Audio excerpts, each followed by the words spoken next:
Hello, welcome to Success Technical Campus. आज के इस सेशन में हम लोग देखेंगे 50 क्वेश्चंस जो आज संडे को जो टेस्ट हुआ है सुबह में उसका सॉल्यूशन है। ठीक है ना? तो एक एक क्वेश्चन को ध्यान से देखेंगे और सॉल्यूशन करने की कोशिश करेंगे। ठीक है, चलिए। तो फर्स्ट क्वेश्चन जो है, फर्स्ट क्वेश्चन देखिए क्या दिया जा रहा है। क्वेश्चन में लिखा हुआ है a 400 by 200 volt transformer has its LV resistance of 0.02 per unit. This resistance when referred to HV side is, जब इस रेसिस्टेंस को HV साइड में रेफर करेंगे तो क्या होगा। अब देखिए इस तरह के क्वेश्चन में थोड़ा सा कंफ्यूजन हो जाता है। क्या कंफ्यूजन होता है, चीजों को समझते हैं। दो चीज है, एक तो ये है कि आप इसको R1 पर यूनिट मान लीजिए, है ना, यानी फॉर एग्जांपल, या फिर R2 पर यूनिट। यहाँ पे LV वोल्टेज ये है और HV वोल्टेज ये है, तो यहाँ पे अगर मैं इसको प्राइमरी इसको सेकेंडरी मानूं तो मैं बोल सकता हूँ कि R2 पर यूनिट आप मान सकते हैं।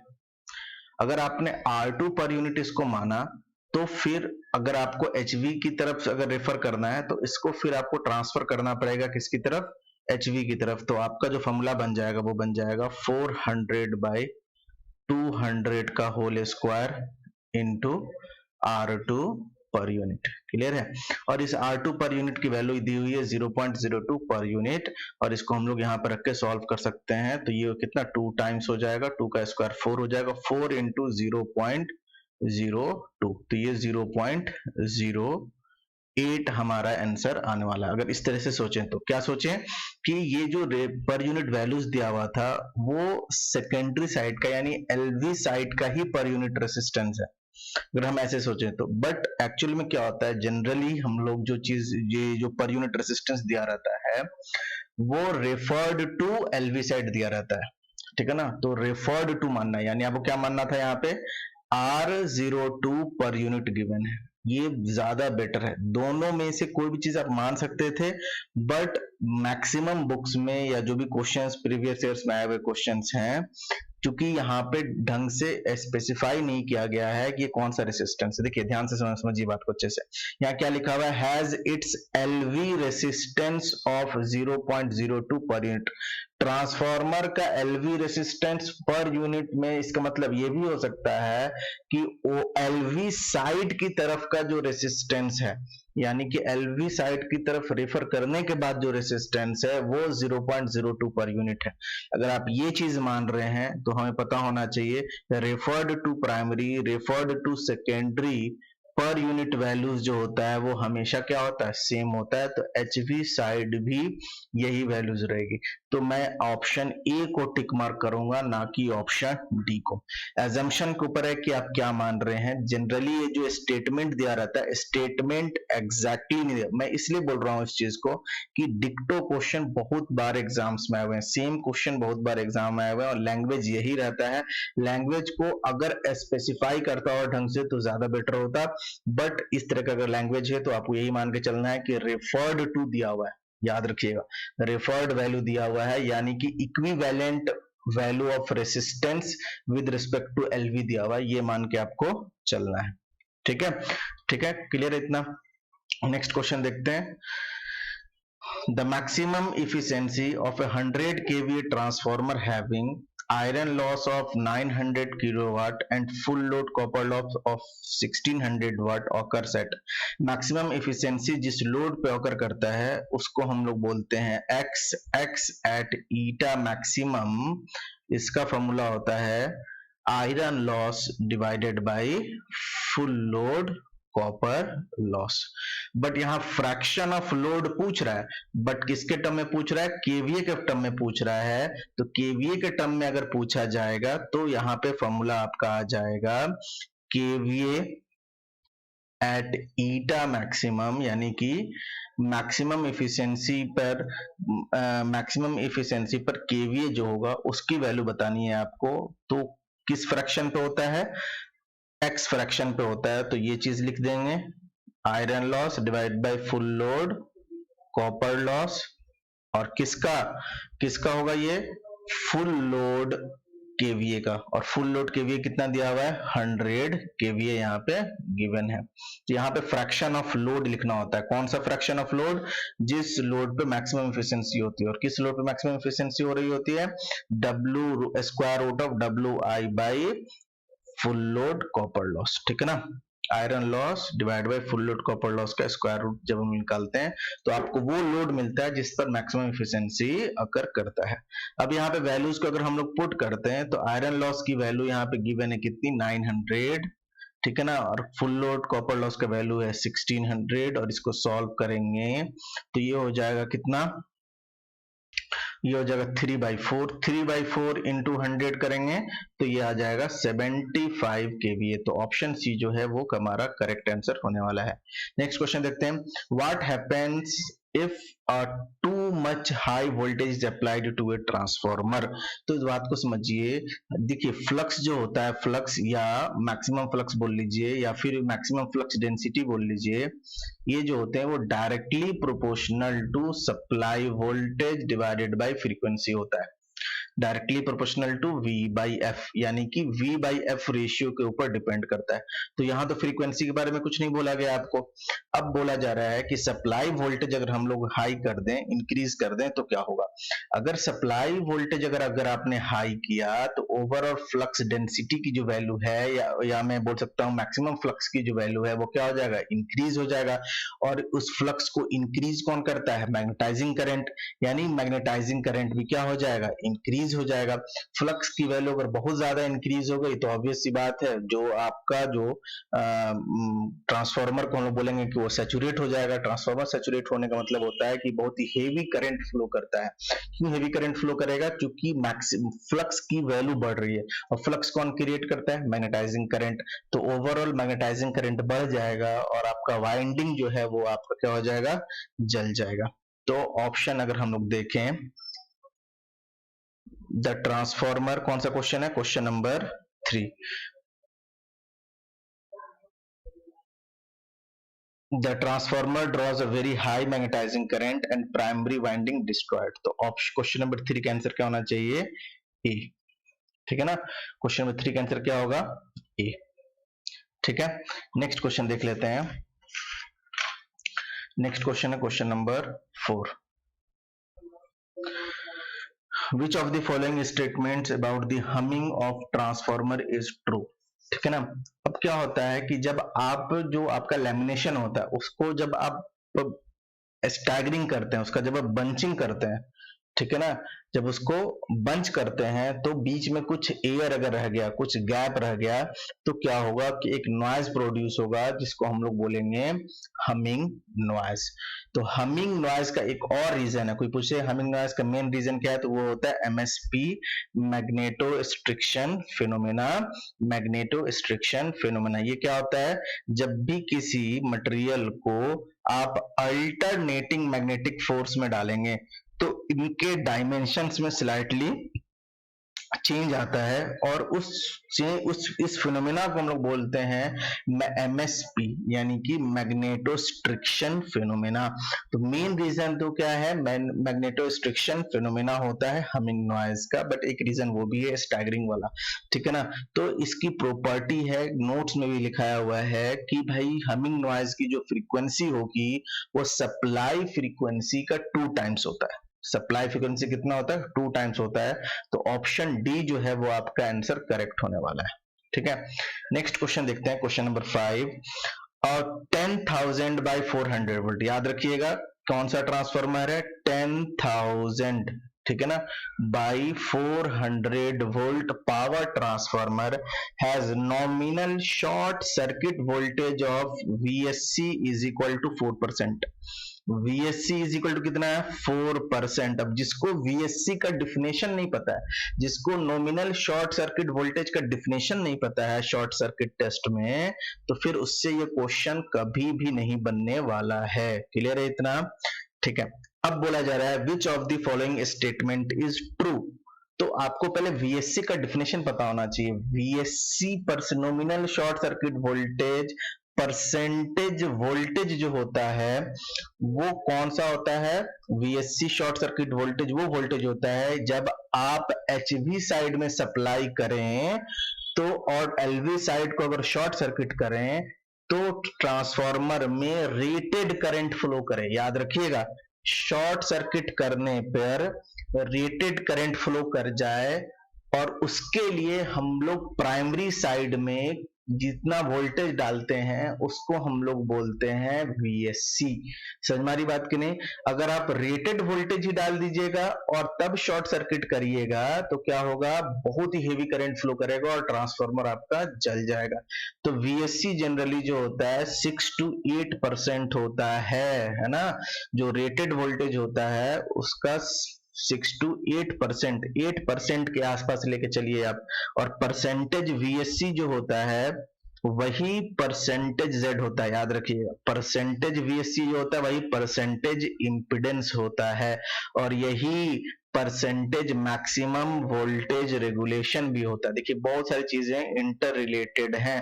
ट्रांसफार्मर का पूरा वीडियो यूट्यूब पे पड़ा हुआ है मेरा, आप जाके पढ़िए उसको, अच्छे से चीजों को समझिए, ठीक है ना। अब ये तो आपको पता होगा कि शॉर्ट सर्किट टेस्ट में हम लोग क्या करते हैं, HV साइड में सप्लाई देते हैं और LV साइड को शॉर्ट सर्किट करते हैं।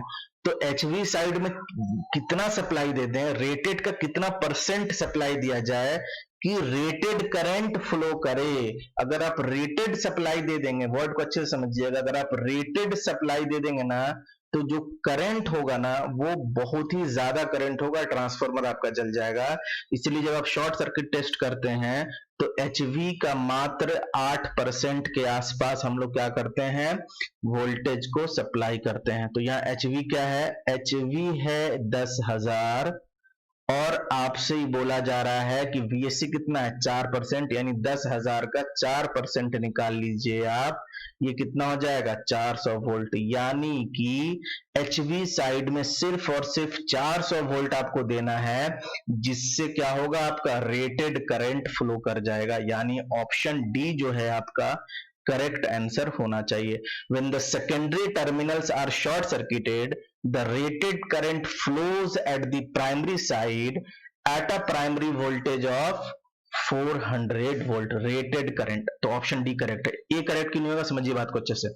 अ voltage of 400 volt appears across the short circuited secondary voltage, बिल्कुल गलत है। शॉर्ट सर्किट जिधर होता है उधर तो वोल्टेज जीरो होगा, क्लियर है कि नहीं। नेक्स्ट देखते हैं, बी क्या लिखा है, a voltage of 16 volt appears across the short circuited secondary terminals, ये भी गलत है। The primary voltage drops to 400 volt when the secondary terminals are short circuit, नहीं 400 वोल्ट ड्रॉप नहीं होगा, आपको 400 वोल्ट सप्लाई देना पड़ेगा, याद रखिए, ठीक है ना। तो ऑप्शन डी जो है वो करेक्ट है। और डिटेल में अगर आपको देखना है तो देख लीजिए, ठीक है ना। एक चीज और मैं आपको बता दूं, क्लास जब चल रहा है तो एक चीज मैं आपको बता दूं कि ऑनलाइन कोर्स जो है हमारा, ऑनलाइन कोर्स भी लॉन्च हुआ है और ऑनलाइन कोर्स में 2500 रुपीज में ही आपको जितने भी सब्जेक्ट्स होते हैं जेई के एग्जाम्स के लिए, जैसे machine, basic electrical, circuit theory, power system, measurement, electronics, digital, ये सारी चीजें 2500 मिल रही हैं। और ऑफलाइन क्लास का जो नोट्स होता है वो भी इसी में इंक्लूड है और topic wise, subjects wise test series भी इसी में इंक्लूड है। क्लियर है इतना? तो बहुत ही अच्छा आपके पास मौका है, आप चाहे लेना तो ले सकते हैं। वही लोग लें जिनका बेसिक बहुत ही कमजोर है, अदरवाइज जो लोग ठीक ठाक हैं पढ़ने में वो मैक्सिमम ऑब्जेक्टिव देखिए, प्रैक्टिस कीजिए। जो टेलीग्राम ग्रुप चल रहा है उसका भी लिंक मैं डाल दूंगा, वहां पे आके आप प्रैक्टिस कीजिए। बट जिनको पूरा ABCD से पढ़ना है, ढंग से पढ़ना है चीजों को, ठीक है ना, एंजॉय करना है, तो आप वो क्लास ले सकते हैं। ऐप डाउनलोड कर लीजिए और वहां पे जाके डेमो वीडियोस जो है उनको भी आप लोग देख सकते हैं, ठीक है। इसलिए मैंने ये बता दिया आपको। नेक्स्ट देखते हैं क्वेश्चन नंबर 6। क्वेश्चन नंबर 6 में क्या पूछा जा रहा है, if in a 4 pole lap wound DC machine, if air gap along each pole is not the same, this likely to result in, अगर एयर गैप जो है अगर वो सेम नहीं है सारे पोल्स के क्रॉस तो क्या होगा। तो यहाँ पे जो होगा कि करंट पर पैरेलल पाथ जो है वो सेम नहीं होगा, क्योंकि वोल्टेज अलग इंड्यूस होंगे, क्योंकि फ्लक्स की जो क्वांटिटी होगी वो अलग अलग होगी, तो वोल्टेज अलग इंड्यूस होंगे तो करंट भी अलग अलग ही होने वाला है। ठीक है ना, तो ऑप्शन सी जो होगा वो आपका करेक्ट आंसर होगा। नेक्स्ट क्वेश्चन देखते हैं।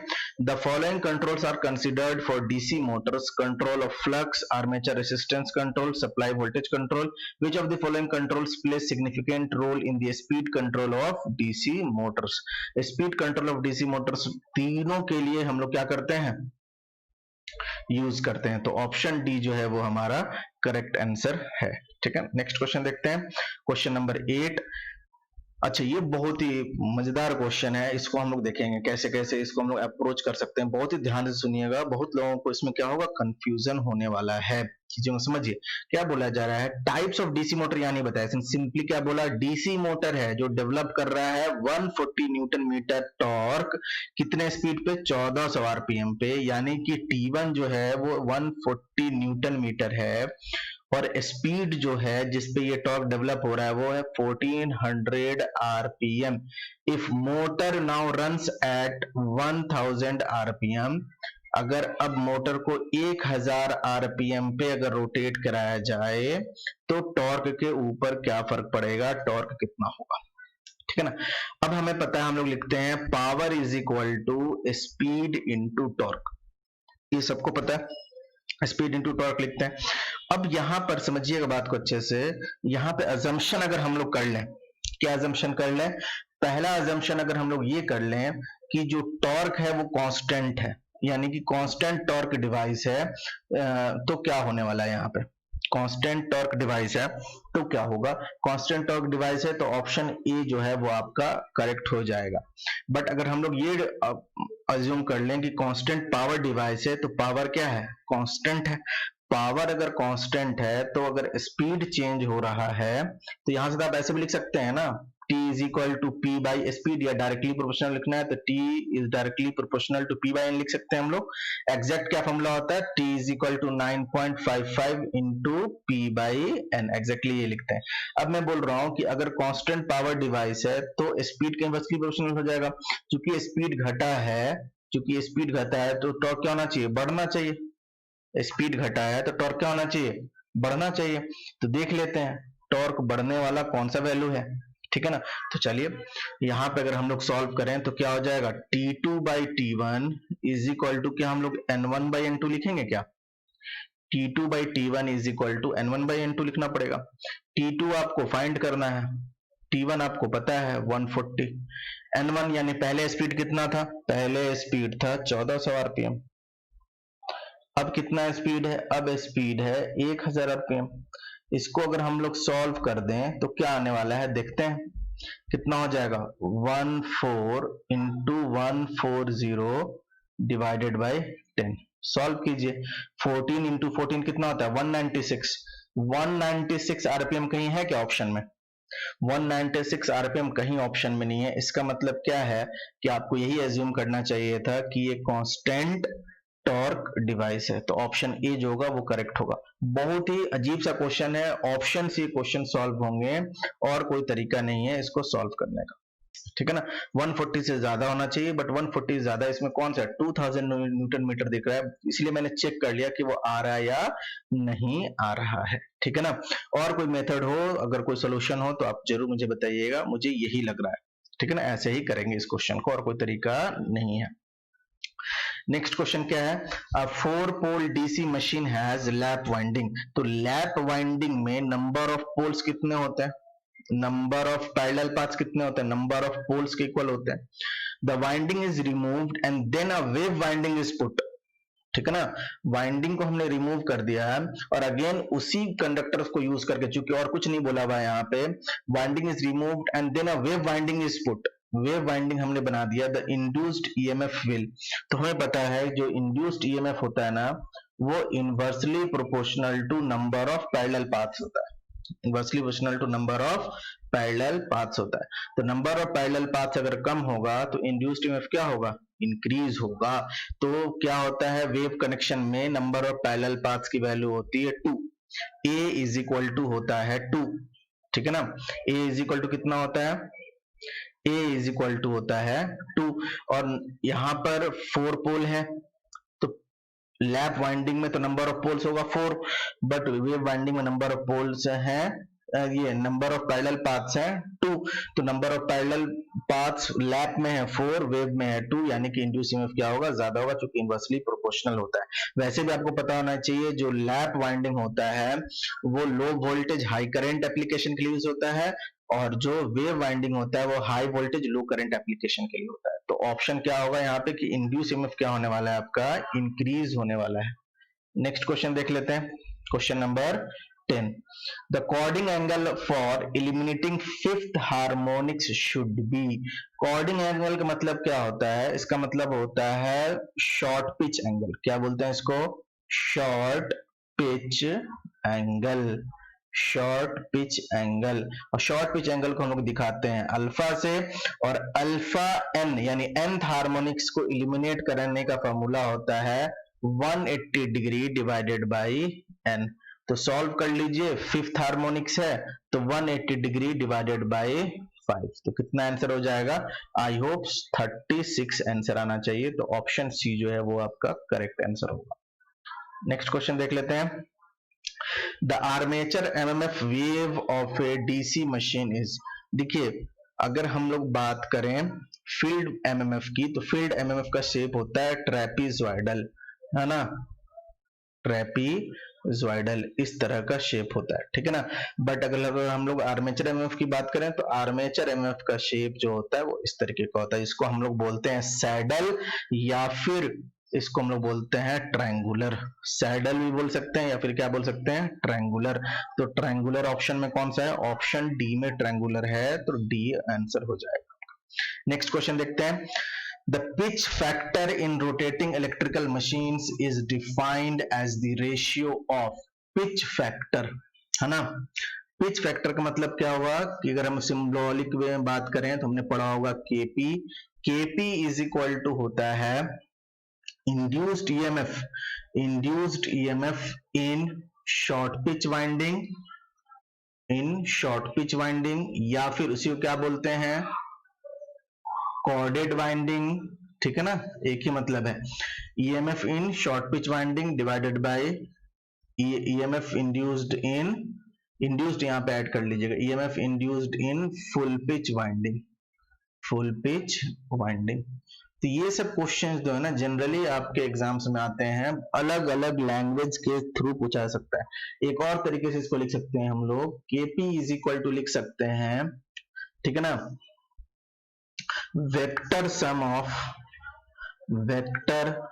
सम of induced EMF divided by arithmetic sum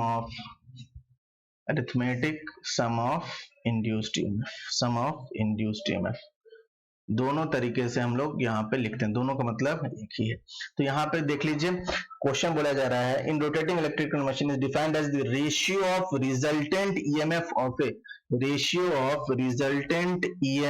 of a chorded coil to that of full pitched coil, ठीक है ना।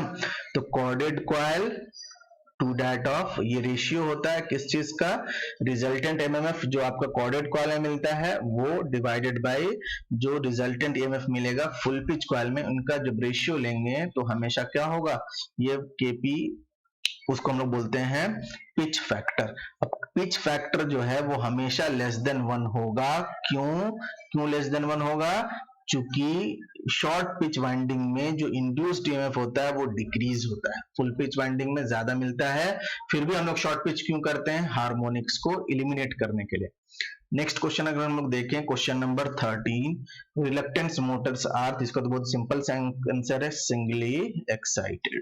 नेक्स्ट क्वेश्चन देख लेते हैं, an alternator is connected to the bus bars and supplying load, its prime mover is suddenly shut down, the alternator will। देखिए बहुत ही simple सा चीज है ये, इसमें होता क्या है समझिएगा बात को अच्छे से। हो क्या रहा है कि भाई ये जो है आपका अल्टरनेटर, ये आपको बस बार को सप्लाई कर रहा है, अल्टरनेटर है तो ऑब्वियस सी बात है ये क्या कर रहा होगा, करंट सप्लाई कर रहा होगा, ठीक है ना। और यहाँ पे आपके पास रोटर भी है जो इसको क्या कर रहा है, रोटेट कर रहा है। ठीक है ना, प्राइम मूवर है जिसको क्या कर रहा है, उसके रोटर को रोटेट कर रहा है, ठीक है। यानी कि इस केस में क्या है कि ईजी की जो वैल्यू है वो v से क्या है, बड़ी है। बट जैसे ही आपका ये जो प्राइम मूवर है, प्राइम मूवर टॉर्क जो है वो जैसे ही 0 होगा तो ये जो ईजी है वो कम हो जाएगा, किससे, v से। अब ये जो सप्लाई कर रहा था, ये जो आपका मोटर जो सप्लाई कर रहा था, अब ये क्या करने लगेगा, सॉरी, ये जो अल्टरनेटर जो सप्लाई कर रहा था बस बार को, दिस इज बस बार, बस बार को जो सप्लाई कर रहा था, अब ये सप्लाई लेने लगेगा, क्या करेगा, अब ये करंट लेगा। तो पहली बात कि वो सिंक्रोनस मोटर की तरह काम करने लगेगा, क्योंकि अब सप्लाई ले रहा है, जो सप्लाई लेता है तो मोटर की तरह काम करता है। तो सिंक्रोनस मोटर वाला ऑप्शन देख लीजिए, तो ए तो होगा नहीं और डी भी नहीं होगा, मोटर की तरह काम करेगा। अब बात है डायरेक्शन चेंज होगा या नहीं होगा, तो पहले भी मैंने आपको समझाया है, फिर से मैं रिपीट कर देता हूं, ये आपका है रोटर, ठीक है ना। यहां पर जब ये जनरेटर की तरह काम कर रहा था, चीजों को समझिए, जब ये जनरेटर की तरह काम कर रहा था तो प्राइम मूवर टॉर्क जो था वो इसी डायरेक्शन में था और रोटर भी इसी डायरेक्शन में रोटेट कर रहा होगा ओमेगा स्पीड से, सिंक्रोनस स्पीड से। बट यहां पर एक और टॉर्क लग रहा होगा जिसको हम लोग बोलते हैं इलेक्ट्रोमैग्नेटिक टॉर्क। क्या बोलते हैं, इलेक्ट्रोमैग्नेटिक टॉर्क। हमेशा दो तरह के टॉर्क होते हैं, हमेशा मोटरिंग जनरेटिंग एक्शन एक साथ हो रहा होता है, इस चीज को समझिएगा, ठीक है ना। बट अगर हम लोग बात करें कि जैसे ही, समझिए बात को अच्छे से, जैसे ही प्राइम मूवर टॉर्क क्या हुआ, 0 हुआ, उस टाइम में भी रोटर इसी डायरेक्शन में रोटेट कर रहा होगा। उस क्षण में जैसे ही प्राइम मूवर जो होगा वो फेल करेगा, उस वक्त रोटर अगर क्लॉकवाइज रोटेट कर रहा है तो वैसे ही रोटेट करेगा ना, अचानक से कैसे घूम सकता है वो अपोजिट डायरेक्शन में। उस टाइम चूंकि इनर्शिया की वजह से वो तो रोटेट करता ही रहेगा, बट उसी टाइम पे क्या हो रहा है कि करंट के फ्लो का डायरेक्शन चेंज हो गया। करंट के फ्लो का डायरेक्शन अगर चेंज हो रहा है तो इलेक्ट्रोमैग्नेटिक टॉर्क जो है वो उसका भी डायरेक्शन चेंज हो जाएगा, तो इलेक्ट्रोमैग्नेटिक टॉर्क भी इसी डायरेक्शन में आ जाएगा। देख लीजिए, इलेक्ट्रोमैग्नेटिक टॉर्क का डायरेक्शन चेंज हो गया और ये इलेक्ट्रोमैग्नेटिक टॉर्क क्या करेगा, इस रोटर को रोटेट कराता ही रहेगा। चूंकि देखिए अब रोटर टॉर्क का भी डायरेक्शन वही है और स्पीड का भी डायरेक्शन वही है, यानी सेम डायरेक्शन में ही रोटेशन होता रहेगा। तो continue to run as synchronous motor and direction of rotation will remains the same. तो आप इसको एज ए रिजल्ट की तरह याद रख लीजिए या चीजों को समझ लीजिए, जब भी करंट का डायरेक्शन रिवर्स होता है तो इलेक्ट्रोमैग्नेटिक टॉर्क का भी डायरेक्शन जो होता है वो रिवर्स होता है। बहुत ही सिंपल सा कॉन्सेप्ट है, आपको पता होना चाहिए, ठीक है। नेक्स्ट क्वेश्चन देख लेते हैं। The full pitch coil in an alternator has a span of 18 slots. Coil span अगर 18 slots है और फुल पिच है, तो फुल पिच का मतलब क्या होता है, इस बात को हम लोग समझेंगे। फुल पिच का मतलब है, फुल पिच का मतलब होता है कि जो क्वाइल स्पैन होता है, जिसको हम लोग बीटा से रिप्रेजेंट करते हैं, क्वाइल स्पैन, फुल पिच में जो क्वाइल स्पैन होगा वो होता है 180 डिग्री इलेक्ट्रिकल। बट यहां दिया हुआ है क्वाइल स्पैन कितना, 18 स्लॉट्स, यानी 18 स्लॉट्स जो होंगे वो मिलकर, 18 स्लॉट्स मिलकर 180 डिग्री कवर कर रहे हैं।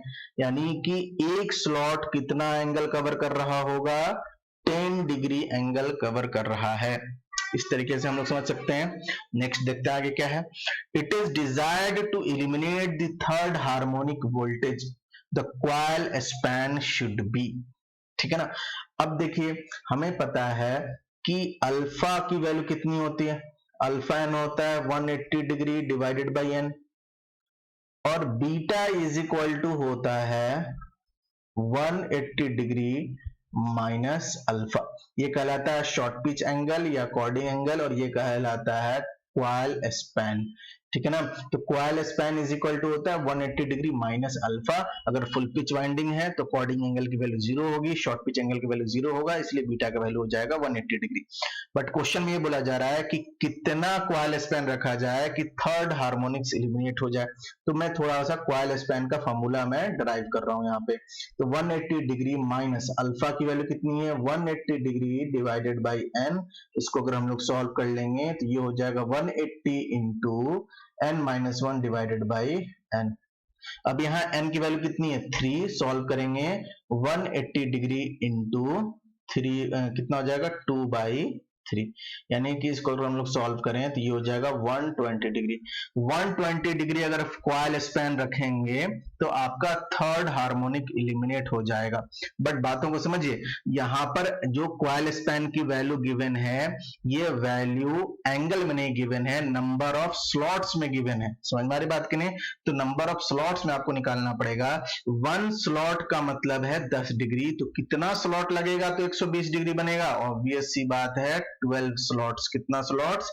12 स्लॉट्स में क्या करेंगे 120 डिग्री ऑक्युपाई करेंगे। तो कॉइल स्पैन की वैल्यू कितनी हो जाएगी थर्ड हार्मोनिक्स को एलिमिनेट करने के लिए 120 डिग्री। नेक्स्ट क्वेश्चन देखते हैं।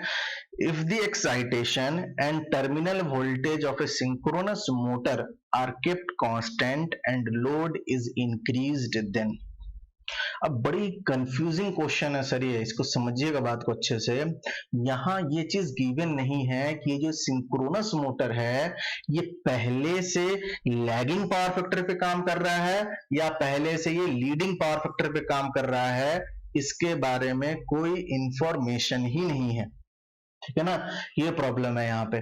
तो हम लोग क्या माने, ये इंपॉर्टेंट चीज है कि हम लोग कैसे चीजों को डील करें, कैसे हम लोग प्रोसीड करें, ये थोड़ा सा डिफिकल्टी है। जब भी आपको ये चीज ना पता हो कि जो मशीन है वो लैगिंग पावर फैक्टर पे काम कर रहा है या लीडिंग पावर फैक्टर पे काम कर रहा है, तो आपको एज्यूम क्या करना है, आपको एज्यूम करना है कि वो नॉमिनल एक्साइटेशन पे वर्क कर रहा है। इस पे वर्क कर रहा है, नॉमिनल एक्साइटेशन पे वर्क कर रहा है। तो अगर हम लोग को वी कर्व बनाना है तो वी कर्व बनाने के लिए हमें पता है हम लोग आई ए वर्सेस एक्साइटेशन के बीच में या फिर आई एफ बोल लीजिए, इसके बीच में हम लोग कर्व बनाते हैं।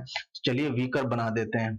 ये आपका वी कर्व है, ठीक है, वी कर्व मैंने बना दिया। ये वाला जो पॉइंट होता है इसको हम लोग बोलते हैं नॉमिनल एक्साइटेशन। तो मान लेते हैं कि पहले से नॉमिनल एक्साइटेशन पे वर्क कर रहा था, और याद रखिए क्वेश्चन में लिखा है कि एक्साइटेशन, क्वेश्चन में लिखा है एक्साइटेशन और टर्मिनल वोल्टेज दोनों क्या है, कांस्टेंट है। तो ऑब्वियस सी बात है वी कर्व जो होगा वो आपका क्या है, वैलिड है। ठीक है, अब यहाँ क्या बोला जा रहा है कि नहीं, एक्साइटेशन कांस्टेंट, लोड जब कांस्टेंट रहता है और टर्मिनल वोल्टेज कांस्टेंट रहता है तो हम लोग वी कर्व ड्रॉ करते हैं। बट अभी भी हम लोग वी कर्व यहाँ पे ड्रॉ कर सकते हैं, टेंशन लेने वाली बात नहीं है। समझिए बात को अच्छे से। यहाँ क्या बोला जा रहा है, लोड इज इंक्रीज्ड। उससे पहले मैं अगर आपसे पूछूं कुछ वी कर्व के बारे में, आपसे नॉलेज ले लूं कि ये सिंक्रोनस मोटर है, तो इधर वाला कौन सा पावर फैक्टर का नेचर होगा, इधर होगा लीडिंग और इधर होगा लैगिंग। क्योंकि इधर क्या है, ओवर एक्साइटेड और इधर क्या है, अंडर एक्साइटेड। अगर आपको ये कॉन्सेप्ट नहीं पता तो फिर 5 मिनट में ये चीजें समझ में आने वाली नहीं है। ठीक है ना, चलिए ये लीड है, ये लैग है, ठीक है ना, ये नॉमिनल एक्साइटेशन है। जब भी ना पता हो कि पहले से वो लैग पे वर्क कर रहा था या लीड पे वर्क कर रहा था तो आपको नॉमिनल एक्साइटेशन मान के चलना है। अब क्वेश्चन में क्या कहा जा रहा है आपसे कि लोड को बढ़ा दिया गया, लोड को आप बढ़ा दीजिए। तो मैंने आपको बताया था कि जब भी लोड को बढ़ाते हैं थोड़ा राइट हैंड शिफ्ट करेंगे और ऊपर की तरफ ले जाएंगे। क्योंकि लोड जब भी बढ़ेगा करंट बढ़ेगा, इसलिए ग्राफ ऊपर की तरफ शिफ्ट होगा। तो पहला चीज, तो यहाँ से कुछ चीजें हम लोग छांट सकते हैं पहले ही। करंट इंक्रीज करेगा, यहाँ लिखा है, डिक्रीज करेगा, यहाँ लिखा है, नॉन ऑफ दीज। तो बी और सी में से तो कोई आंसर होने वाला है। 50-50 चांस है आपके क्वेश्चन का सही होने का। ठीक है ना, यानी कि अब जो जिस कर्व के बारे में पढ़ना है वो कर्व है ये वाला। क्योंकि एक्साइटेशन तो कांस्टेंट है और लोड आपने इंक्रीज कर दिया, तो इसके लिए जो नया वाला जो नॉमिनल एक्साइटेशन होगा वो होगा E01। बट एक्चुअल में एक्साइटेशन कहां है, एक्चुअल में एक्साइटेशन तो यही वाला है। तो इस नॉमिनल एक्साइटेशन के रिस्पेक्ट में अगर इस ई नॉट को अगर आप देखिएगा तो ये अंडर में आ रहा है ना, ये ई नॉट इस नए वाले के रिस्पेक्ट में अंडर में है या ओवर में है, अंडर में है, और अंडर एक्साइटेशन में synchronous motor lagging power factor के ऊपर वर्क करता है। तो यहाँ पे क्या बोलेंगे, armature current increases and power factor becomes more lagging, power factor becomes more lagging. और कोई तरीका नहीं था इस क्वेश्चन को सॉल्व करने का, आप रट रहे हैं तो वो अलग बात है, बट और कोई मेथड नहीं है सॉल्व करने का।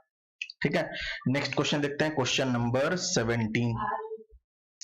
Split phase single phase induction motor, पहला statement has two stator winding connected in series across the supply, गलत है। दोनों वाइंडिंग्स जो होता है वो पैरेलल में कनेक्ट होता है। किसमें कनेक्ट होता है, दोनों वाइंडिंग पैरेलल में कनेक्ट होता है, तो पहला स्टेटमेंट गलत है। has two windings main and starting of the same value of resistance and reactance connected across the supply, नहीं, एक हाईली इंडक्टिव होता है और एक हाईली रेसिस्टिव होता है। क्लियर है इतना? तो ऑप्शन सी देखते हैं, has the main winding of low resistance and high reactance and starting winding of high resistance and low reactance, क्यों, फेज को क्रिएट करने के लिए काम कर रहे होते हैं। तो ऑप्शन सी बिल्कुल सही है। आपको पता होना चाहिए कि मेन वाइंडिंग का लीकेज रिएक्टेंस बाय रेसिस्टेंस का जो रेशियो होता है वो क्या होता है, वो ज्यादा होता है किससे, ऑक्सिलरी वाइंडिंग के x बाई आर रेशियो से। तो ये सॉरी, हाँ नहीं, ये यहाँ पे m लिख देते हैं। एक ये कॉन्सेप्ट आपको पता होना चाहिए, ऑक्सिलरी वाइंडिंग का x बाई आर रेशियो कम होता है और मेन वाइंडिंग का x बाई आर रेशियो ज्यादा होता है। तो ऑप्शन सी जो होगा वो करेक्ट होगा। नेक्स्ट क्वेश्चन देखते हैं, question number 18। The armature reaction is reduced in a universal motor by, देखिए आर्मेचर रिएक्शन रिड्यूस करना है तो हमने पढ़ लिया है, डीसी मशीन में ही हमने पढ़ा था। क्या करते हैं, कंपनसेटिंग वाइंडिंग लगाएंगे और वो कंपनसेटिंग वाइंडिंग का क्या होता है, सीरीज में कनेक्ट होता है आर्मेचर के साथ। Next question, question number 19। A three-phase slip ring induction motor has 4 pole stator, यानी PS कितना है 4 pole and 2 pole rotor, PR कितना है 2। If its stator is energized from 50 Hz source, the rotor would run at a speed, देखिए कभी भी जब भी रोटर और स्टेटर का पोल जब तक सेम नहीं होगा तब तक आप मोटर का एग्जिस्टेंस ही नहीं रख सकते, मोटर का कोई मतलब ही नहीं है। हमेशा रोटर पोल और स्टेटर पोल क्या होना चाहिए, सेम होना चाहिए। फेज अलग हो सकता है सर, इंडक्शन मशीन में ऐसा होता है, फेज अलग हो सकता है, बट नंबर ऑफ पोल्स जो हैं वो हमेशा क्या होना चाहिए, सेम होना चाहिए। क्लियर है सर इतना, नंबर ऑफ पोल्स हमेशा क्या होना चाहिए, सेम होने चाहिए। तो यहाँ पर तो मोटर रन ही नहीं करेगा, क्योंकि यूनिडायरेक्शनल टॉर्क लगना चाहिए और यूनिडायरेक्शनल टॉर्क नहीं लगता है। कब तक नहीं लगता है, जब तक सेम नंबर ऑफ पोल्स को अगर हम लोग नहीं रखेंगे स्टेटर और रोटर पे। तो ऑप्शन डी जो होगा वो करेक्ट होगा, ऑप्शन डी करेक्ट है। Next question, question number 20। The motor noise, vibration, cogging and synchronous cups can be reduced bye, ये बहुत ही सिंपल सा क्वेश्चन है। जब आप स्क्यूइंग करते हैं तो ये हमिंग नॉइज वगैरह जो होता है, कॉगिंग, क्रॉलिंग, ये सब जो होता है क्या होता है आपका, रिड्यूस हो सकता है। ठीक है ना, तो ऑप्शन सी जो है वो क्या होगा, करेक्ट होगा। और क्वेश्चन नंबर 20 का ऑप्शन सी। क्वेश्चन नंबर 21, इसका जो आंसर होना चाहिए वो डी होना चाहिए। समझिए बात को अच्छे से। The current is 1/√3 times of current at the direct of line starting, ठीक है ना। चलिए देख लेते हैं इसको एक बार फिर से। In an induction motor with star delta starter at star position, star position के केस में अगर लाइन से कंपैरिजन करें, the current is 1/√3 times of the current at direct on line starting. देख लेते हैं, देखिए आपका जब डेल्टा कनेक्शन होता है, शायद आंसर की में ये ऑप्शन बी दिया होता है, ये तो गलत है। कभी भी टॉर्क तो ज्यादा होगा नहीं, क्योंकि करंट रिड्यूस होता है स्टार कनेक्शन में तो टॉर्क भी रिड्यूस ही होगा। चलिए देख लेते हैं, अगर डेल्टा है तो डेल्टा में अगर आपने V वोल्टेज का सप्लाई दिया लाइन में तो यहां पर आएगा V, ठीक है ना। और यहाँ पर जो आपका फेज करंट होगा डेल्टा के केस में वो हो जाएगा V by Z01। Line current जो हो जाएगा डेल्टा के केस में वो हो जाएगा √3 times of phase current. Phase current कितना है V बाई Z01, ठीक है ना। बट यही अगर स्टार कनेक्शन हो तो लाइन और फेज दोनों क्या होते हैं, सेम होते हैं। I line is equal to I phase in case of star connection। और यहां पर अगर हम लोग बात कर लें, सेम वोल्टेज दीजिए, सेम वोल्टेज दीजिए V वोल्टेज, और देखिए यहाँ वोल्टेज कितना मिल रहा है, यहाँ है वोल्टेज कितना, ये है V बाई √3। तो यहाँ करंट हो जाएगा V by √3 times of Z01। तो यहाँ पे लाइन के कंपैरिजन में बोल रहा है 1/√3 टाइम्स ऑफ लाइन, नहीं लाइन से कंपैरिजन जब हम लोग कर लेंगे तो वो 1/3 टाइम्स होता है। तो ऑप्शन डी जो होना चाहिए वो करेक्ट होना चाहिए। करके देख लीजिए ना, यहाँ पे फेज करंट जो होगा, फेज करंट या line current in case of star divide by line current in case of delta is equal to, जब इसको सॉल्व कीजिएगा तो 1/3 टाइम्स आने वाला है, देख लीजिए √3 into Z01 divided by V by Z01 into √3। तो कैंसिल आउट हो जाएगा, ये हो जाएगा 1/3। यानी कि जो आपका लाइन करंट होगा, line current in a star is equal to 1/3 times of line current in delta, है ना।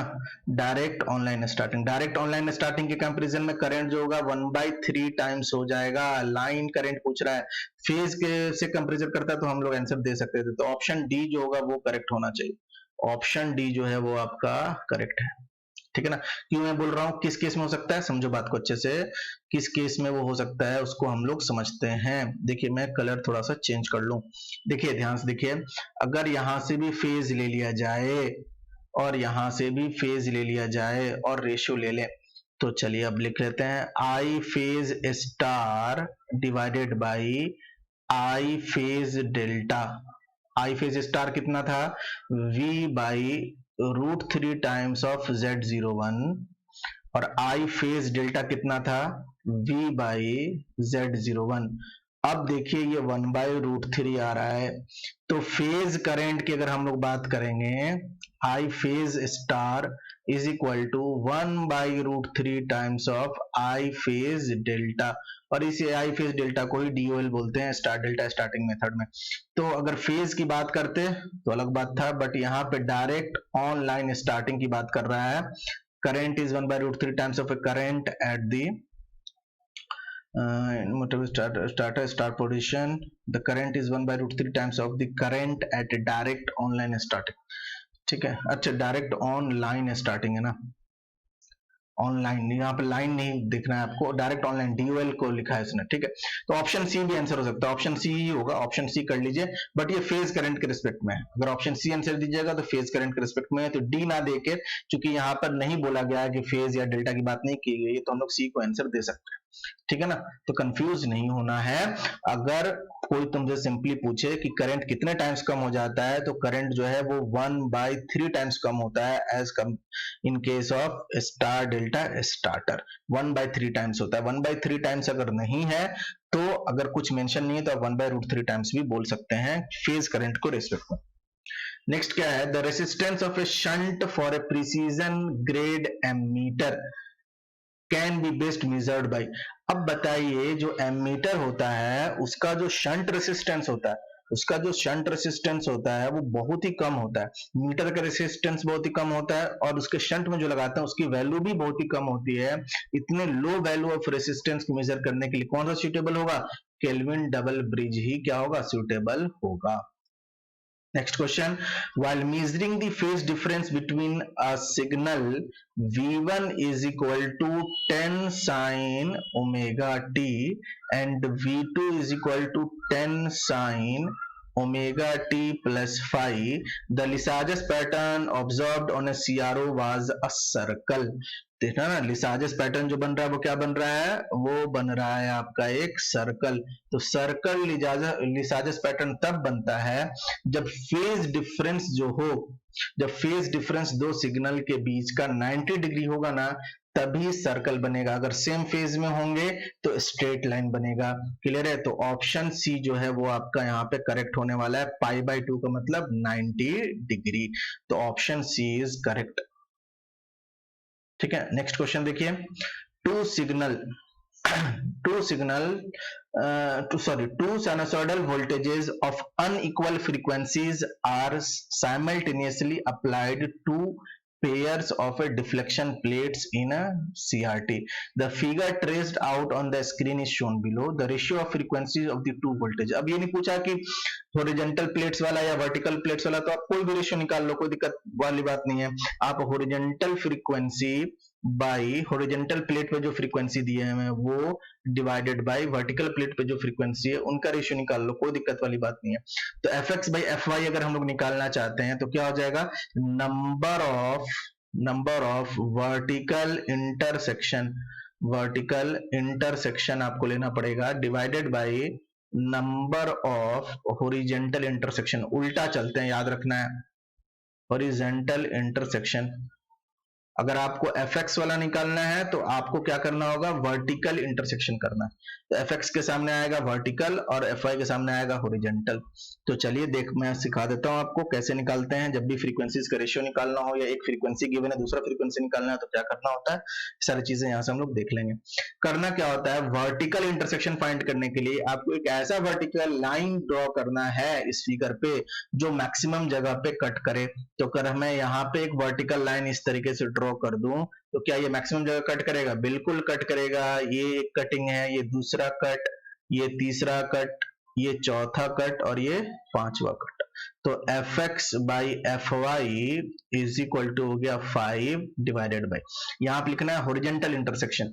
ऐसे जगह से कट कीजिए जो मैक्सिमम जगह, इस तरीके से कट कीजिए, एक हॉरिजॉन्टल लाइन इस तरीके से ड्रॉ कीजिए जो मैक्सिमम जगह कट करे। तो आप कहीं से भी ड्रॉ करके देख लो, मात्र 2 जगह ही कट होगा इस फिगर को। यहाँ पे कट करके देख लीजिए, एक यहाँ पर और एक यहाँ पर। तो ये हो जाएगा 5/2 या 2/5, जो भी ऑप्शन आपको दिख रहा है आप आंसर दे सकते हैं। ठीक है ना। क्वेश्चन नंबर 24, तो क्वेश्चन नंबर 24 का आंसर क्या हो जाएगा, 5/5:2, option B is correct.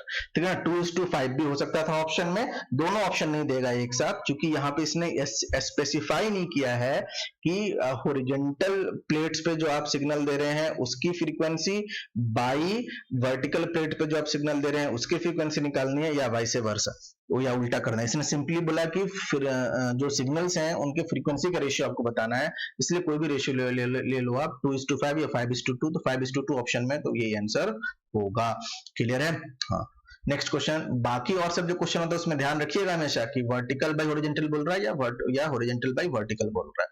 Next question अगर देख लिया हम लोग, 2 meters x and y requires 40 milliampere and 50 milliampere respectively to give full scale deflection। अब देखिए सेंसिटिविटी का एक फॉर्मूला है, SV इज इक्वल टू होता है 1/IFSD। अब बताइए फुल स्केल डिफ्लेक्शन देने के लिए क्या मतलब है फुल स्केल डिफ्लेक्शन, ये आपका 0 है, ये आपका FSD है ना। आपके जो मीटर का लास्ट मेजरमेंट जो आप ले सकते हैं वो FSD है। ठीक है ना, फुल स्केल वैल्यू। आपको कितना करंट चाहिए इस पॉइंटर को मूव कराकर यहां तक पहुंचाने के लिए, उसको हम लोग बोलते हैं full scale deflection current.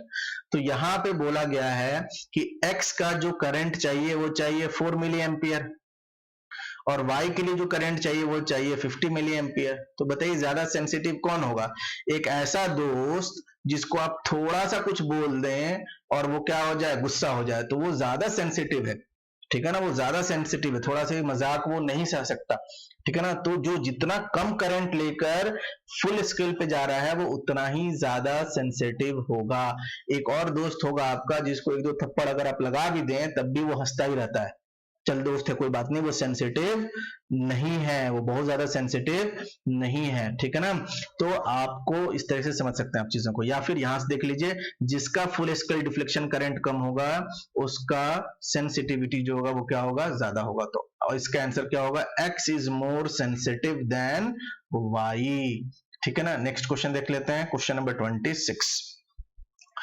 The accuracy of 0 to 10 milli ampere meter is +-10%, +-10% accuracy है, बट दिया हुआ है किसमें, परसेंटेज में, यानी कि ये एरर दिया हुआ है। जब भी प्लस माइनस लिख दे तो यानी कि ये एरर है, भले वो बोले एक्यूरेसी बट होता क्या है, वो एरर।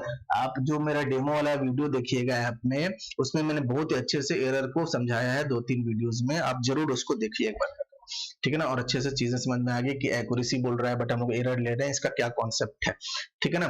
तो +-10%, और ये +-10% जो है ये किसका होता है, ये फुल स्केल का होता है, FSD का होता है। तो 10% निकाल लीजिए, 1/10 इंटू 10 मिली एम्पियर, कितना हो गया ये, 1 मिली एम्पियर। ये आपका आ गया एरर, और एरर हमेशा होता है +-1 मिली एम्पियर। अब क्वेश्चन क्या पूछ रहा है कि अगर 10 मिली एम्पियर अगर आपको मेजर करना है, फुल स्केल रीडिंग अगर आपको लेना है 10 मिली एम्पियर, तो आपको कितना करंट की रिक्वायरमेंट होगी। ऑब्वियस सी बात है, 10 मिली एम्पियर मेजर करना है, तो जो रीडिंग में जो एरर आने वाली है वो क्या आने वाली है, 10-1 या फिर 10+1, यानी 9 मिली एम्पियर की जरूरत पड़ेगी या फिर 11 मिली एम्पियर की जरूरत पड़ेगी। क्लियर है सर, इतना क्लियर है। तो ऑप्शन सी जो है वो आपका करेक्ट है। नेक्स्ट क्वेश्चन है question number 27, energy meter question है, बहुत ही आसान क्वेश्चन, हमेशा आपके एग्जाम में पूछा जाता है। A 230 volt single phase domestic energy meter is connected to a constant resistive lamp load 4 ampere। तो 230 volt, तो V की वैल्यू है 230, single phase domestic energy meter is connected to a constant resistive load. Resistive load बोल दिया तो cos phi is equal to हो गया 1, यानी पावर फैक्टर की वैल्यू हमें पता है।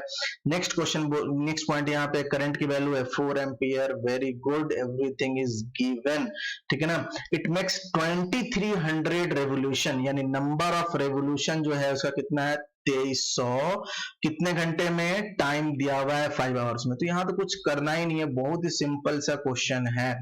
आपको आदत नहीं डालने की, ये सब सारी बातें लिखेंगे फिर आप एग्जाम में सॉल्व करेंगे। आपको इतना प्रैक्टिस करना है कि डायरेक्टली आपको क्या करना होता है, आपको डायरेक्टली फॉर्मूले में पुट करना चाहिए values. Meter constant is equal to क्या होता है, नंबर ऑफ रेवोल्यूशन गिवन है 2300 divided by total energy consumed in kilowatt our.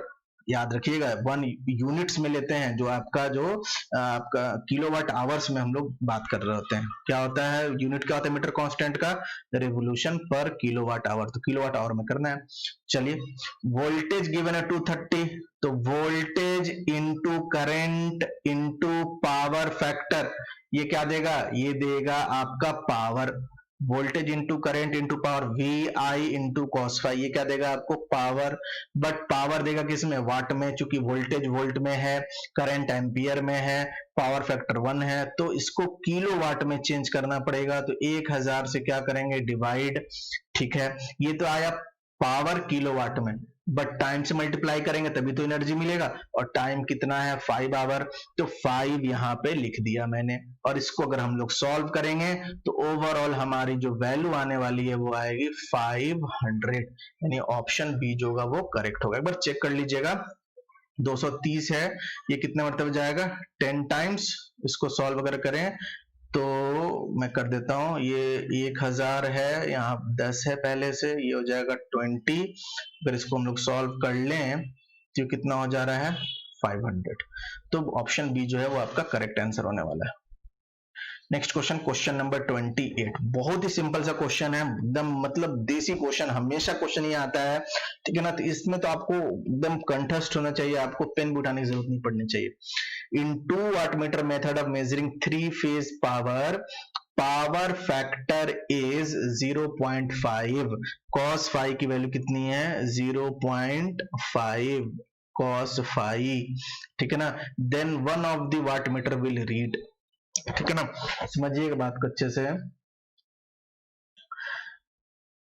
जिसको रूल पता है वो सीधे बोलेगा, जब पावर फैक्टर की वैल्यू 0.5 होती है तो एक मीटर जो देता है वो पॉजिटिव रीडिंग देता है, और दूसरा मीटर जो होता है वो 0 रीडिंग देता है, डायरेक्ट आंसर देगा।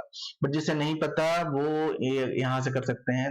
वाट मीटर्स में पहले वाली की जो रीडिंग होती है VL IL cos ऑफ 30 - 5 और दूसरे का वैल्यू लिख सकते हैं VL cos ऑफ 30 + 5। और भी दूसरा तरीका हो सकता है, tan phi is equal to करके हम लोग भी सॉल्व कर सकते हैं। अब यहाँ देखिए cos phi की वैल्यू 0.5 है, तो यहां से हमें पता चल गया phi का वैल्यू है 60 डिग्री। अब यहाँ पे अगर पुट कर दें, अगर हम लोग W2 में अगर हम लोग पुट कर दें, तो देखिए क्या होने वाला है, VL cos ऑफ 30 + 60 यानी 90, cos 90 कितना होता है 0, यानी W2 कितना हो जाएगा 0 डिग्री। W2 कितना हो जाएगा 0 डिग्री। क्लियर है? तो ऑप्शन बी जो है वो हमारा करेक्ट है कि अगर पावर फैक्टर अगर 0.5 है, यानी पावर फैक्टर एंगल जो होगा वो 60 होगा और वाटमीटर की रीडिंग जो होगी वो 0 होगी। Next question, two wattmeters connected to measure the power in a three-phase balanced delta connected load। delta connected load बहुत ही अच्छा क्वेश्चन है, बहुत ही अच्छा क्वेश्चन है। डेल्टा कनेक्टेड लोड में W1 की वैल्यू है 12 किलोवाट और W2 की वैल्यू है 15 kilowatt. If the same load be connected in star, अगर आपको स्टार में कनेक्ट करना है तो वाटमीटर की रीडिंग क्या होगी। तो आपको एक कॉन्सेप्ट में दे देता हूं, power in star, sorry power in delta divided by power in star is equal to 3, है ना। पावर इन डेल्टा यानी कि डेल्टा में जो पावर होता है डिवाइडेड बाय स्टार में जो पावर होता है, इनका रेशियो डेल्टा पावर और स्टार पावर का जो रेशियो होता है वो 3 होता है। तो यहां से हम लोग बोल सकते हैं पावर इन स्टार, है ना, power in star P in star is equal to हो जाएगा P in delta divided by 3। अब देखिए डेल्टा में पावर आपको पता था 12/3, एक दे रहा है 12/3 यानी अब वो देगा 4 किलोवाट और दूसरा का जो है वो कितना है 15 है, तो 15/3 कितना देगा 5 किलोवाट। यानी कि ऑप्शन डी जो होगा वो हमारा करेक्ट आंसर होने वाला है ऑफ क्वेश्चन नंबर 29 का। ठीक है, इस कॉन्सेप्ट को याद रखिएगा कि पावर का रेशियो क्या होता है। नेक्स्ट देखते हैं, creeping is observed in, creeping तो वाट आवर मीटर में होता है, बहुत ही सिंपल सा क्वेश्चन है, तो एनर्जी मीटर में होता है। ठीक है, तो 30 का आंसर हो जाएगा ए। नेक्स्ट क्वेश्चन, अब ये क्वेश्चन जिस स्टूडेंट्स ने किया होगा उसको मैं समझूंगा कि हाँ ये आपने कुछ पढ़ा है, कुछ दिमाग लगाया है, आप रट नहीं रहे हैं सिंपली। देखिए प्रॉब्लम क्या है, बुरा नहीं मानिएगा, मैंने एक चीज नोटिस किया है मेरे टेस्ट सीरीज में, जब मैं ज्यादा लैंग्वेज लिख देता हूं ना, जब मैं लैंग्वेज लिख देता हूं तो आपके आंसर्स गलत हो जाते हैं। बट उसी क्वेश्चन का एक वन लाइनर क्वेश्चन अगर मैं आपसे पूछूं तो आपके आंसर सही होता है। रीजन क्या है पता है, आप क्वेश्चन को पढ़ना नहीं चाहते, आप 4 ऑप्शंस को पढ़ना नहीं चाहते, आप जो है क्वेश्चन के लंबाई और चौड़ाई को देख के आप डर जाता है, ये आपकी आदत है। और हो क्या रहा है आजकल एग्जाम्स में, आप यूपीपी से उठा के देखिए, डीएमआर से उठा के देखिए, हो क्या रहा है कि वो क्वेश्चंस को क्रिएट कर रहे हैं। अब क्वेश्चंस क्रिएट हो रहा है सर, पहले ऐसा नहीं है पूरा पूरा आर.के. राजपूत जो है वो उठा के दे दिया। अब आपको क्वेश्चन पढ़ना पड़ेगा, क्वेश्चन पढ़ के 4 ऑप्शन पढ़ने की आदत डालनी पड़ेगी, हमेशा वन लाइनर आए ऐसा नहीं हो सकता। देखिए होता क्या है, आपके एग्जाम का जो नेचर है, जो फॉर एग्जांपल अगर 10 एग्जाम्स होंगे तो हो सकता है कि 5 एग्जाम्स में पूरा रटा रटाया क्वेश्चन आ जाए, तो फिर आप धारणा ये बना लेते हैं कि हर जगह जो क्वेश्चन आएगा वैसा ही आएगा। ठीक है ना, बट 5 एग्जाम्स में कॉन्सेप्चुअल क्वेश्चन भी आ सकते हैं। ठीक है ना, तो इस चीज को मान के चलिए कि कॉन्सेप्चुअली भी आपको स्ट्रांग होना है और मैक्सिमम ऑब्जेक्टिव भी आपको देखना है कि जिस टाइप का भी क्वेश्चन आए, अगर बुक से क्वेश्चन आता है, अगर रटा हुआ क्वेश्चन आता है, जो पहले आ रहे थे क्वेश्चन वो सारे क्वेश्चन आते हैं, तो भी हमारा स्पीड अच्छा हो, और अगर कोई नया क्वेश्चन होता है, कोई स्टेटमेंट चेंज किया जाता है, तब भी हम क्वेश्चन को सॉल्व कर सके। ठीक है ना, अब ऑब्जेक्टिव देखने में इतना ना मशगूल हो जाए हम लोग, इतना ज्यादा इन्वॉल्व हो जाए कि माइंड को काम करना बंद कर दें, तो फिर एग्जाम के टाइम्स में आपको बहुत ही ज्यादा प्रॉब्लम होगा। एक दिमाग का जो वर्क है ना, माइंड को आप नर्चर करते रहिए, उस क्वेश्चन से आप जूझिए, क्वेश्चन से लड़िए। ठीक है ना, वो आप ट्राई कीजिए चीजों को। इसीलिए हम लोग अपने जो हम लोग का जो टेलीग्राम ग्रुप है, वहां पे जो हमेशा हम लोग डेली 10 न्यूमेरिकल क्वेश्चंस डालते हैं। क्यों डालते हैं 10 न्यूमेरिकल क्वेश्चंस? क्योंकि आप माइंड यूटिलाइज करें, छोड़े नहीं चीजों को। क्लियर है इतना? चलिए इस क्वेश्चन को देखते हैं। an inductance of 2 Henry is connected across the terminals of a device whose VI characteristics is shown in figure. The time constant of combination is, ठीक है। तो VI कैरेक्टरिस्टिक्स दिया हुआ है, आप खुद सोचिए, अगर VI कैरेक्टरिस्टिक्स दिया हुआ है तो VI कैरेक्टरिस्टिक्स से क्या हम लोग रेसिस्टेंस निकाल सकते हैं? बिल्कुल निकाल सकते हैं। कैसे?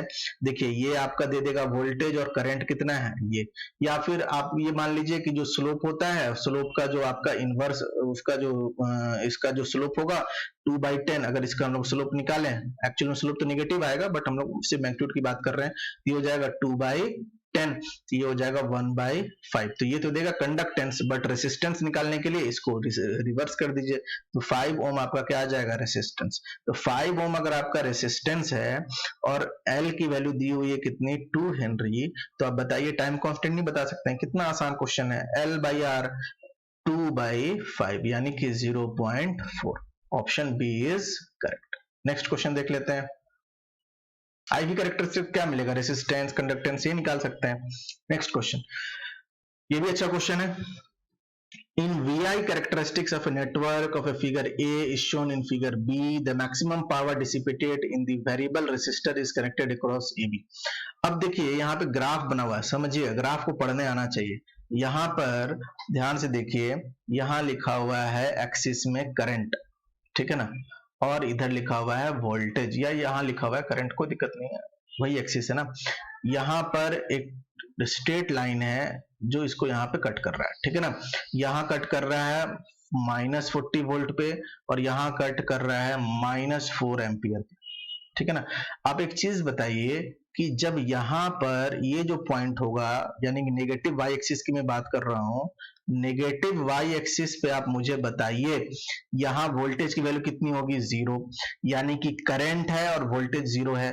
कहीं पर करंट हो, कहीं पे वोल्टेज 0 हो बट करंट हो, तो आप बताइए कि इसका मतलब क्या होता है? इसका मतलब होता है शॉर्ट सर्किट। क्या मतलब हुआ कि इस टर्मिनल को जब आप शॉर्ट सर्किट करेंगे ना, तो ये वोल्टेज क्या हो जाएगा? 0, ये V क्या हो जाएगा? 0, और यहाँ पे करंट कितना आने वाला है? ये करंट इस तरह से अंदर की तरफ होगा, चूंकि पॉजिटिव करंट को इधर दिखाया है तो नेगेटिव करंट अंदर की तरफ होगा, ठीक है ना। ठीक है, तो यहाँ पर करंट आ गया कितना, यानी शॉर्ट सर्किट करंट मिल गया आपको कितना? 4 एम्पियर। नेक्स्ट, अगर हम लोग इस एक्सिस पे बात करें, एक्स एक्सिस पे, तो इस पॉइंट पे देखिए, चूंकि एक्सिस जो है हम लोग पढ़ चुके हैं, एक्स एक्सिस पे वाई की वैल्यू 0 होती है, वाई एक्सिस पे एक्स की वैल्यू 0 होती है, वही कॉन्सेप्ट है यहाँ पे। अगर ये वोल्टेज का एक्सिस है तो करंट की वैल्यू कितनी होगी? 0। तो अगर कहीं पे वोल्टेज हो, वोल्टेज की वैल्यू हो और करंट का वैल्यू क्या हो? 0। करंट का वैल्यू 0 का मतलब होता है ओपन सर्किट, यानी कि यहाँ पर आपको वोल्टेज मिल गया है कितना? V is equal to 40 volt, और ये V और कुछ नहीं है, ये ओपन सर्किट वोल्टेज है 40 वोल्ट। अब हमें पता है कि जो थेवेनिन रेसिस्टेंस होता है उसको हम लोग ऐसे भी निकाल सकते हैं, open circuit voltage by short circuit current. तो ये हो जाएगा 40 डिवाइडेड बाई 4, यानी कितना? 10 ओम जो होगा आपका RTH आ गया। बट आपसे RTH नहीं पूछा गया, आपसे पूछा गया है कि ये नेटवर्क कितना मैक्सिमम पावर ट्रांसफर कर सकता है। तो P maximum is equal to होता है VTH square by 4 times of RTH, और VTH पता है हमको 40, तो 40 का स्क्वायर डिवाइड बाई 4 इंटू 10, यानी कितना हो जाएगा? 40 वाट। तो 40 वाट आपका आंसर। मतलब इसको आप 30 सेकंड में इस क्वेश्चन को कर सकते हैं अगर आपने प्रैक्टिस किया होगा। क्यों? आपको पता है कि maximum power is equal to होता है VTH square by 4 times of RTH। ये वाला जो वोल्टेज वाला पॉइंट होता है ये हमको ओपन सर्किट वोल्टेज देता है, ये वाला पॉइंट आपको शॉर्ट सर्किट करंट देता है। तो ये वैल्यूज गिवन है, सिंपली 40/4 करना है, 10 आ गया।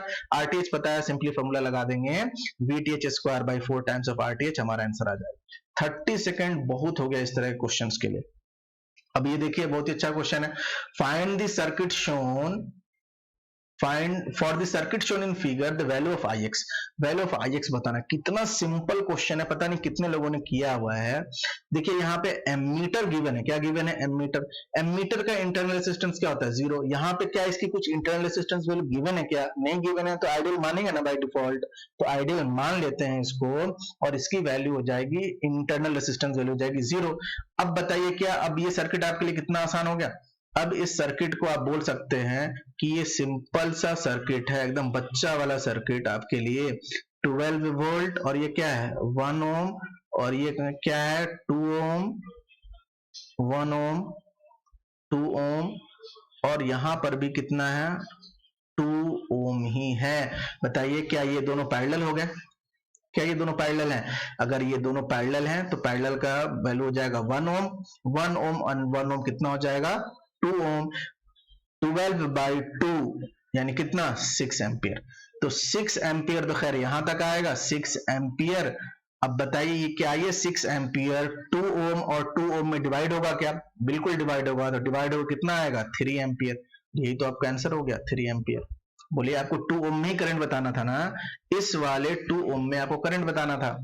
Ix तो यही है ना, इस वाले 2 ओम में आपको करंट बताना था, ठीक है ना। या फिर आपसे ये भी पूछा जा सकता था कि एमीटर कितना रीड कर रहा है। क्वेश्चन को अगर ट्विस्ट करके पूछना हो तो वैसे ही पूछ सकते हैं, एमीटर कितना रीड कर रहा है, तब भी आपका वैल्यू कितना आता?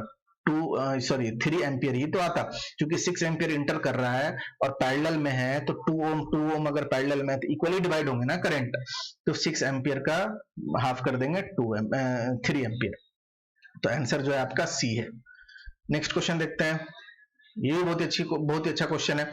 यहाँ क्या बोला जा रहा है कि अगर स्विच को क्लोज कर दें तो V1 बढ़ेगा, V2 बढ़ेगा, V1 घटेगा, V2 घटेगा, क्या होगा? ये सारी चीजें आपको बतानी। खुद सोचिए आप कि अगर ये R3 नहीं लगा होता, स्विच अगर ओपन था, तो V1 इन दोनों में जो करंट फ्लो कर रहा होता, समझिए बात को अच्छे से, इन दोनों में जो करंट फ्लो कर रहा होता वो कितना करंट फ्लो कर रहा होता? I इज इक्वल टू होता V by R1 plus R2। Clear है? इसके अकॉर्डिंग कुछ करंट मान लेते हैं, ये करंट आ गया 10 एम्पियर। समझिएगा बात को अच्छे से। बट जैसे ही आप पैरेलल ब्रांच को कनेक्ट करिएगा ना, तो ओवरऑल ये रेसिस्टेंस क्या हो जाएगा? कम हो जाएगा, है ना।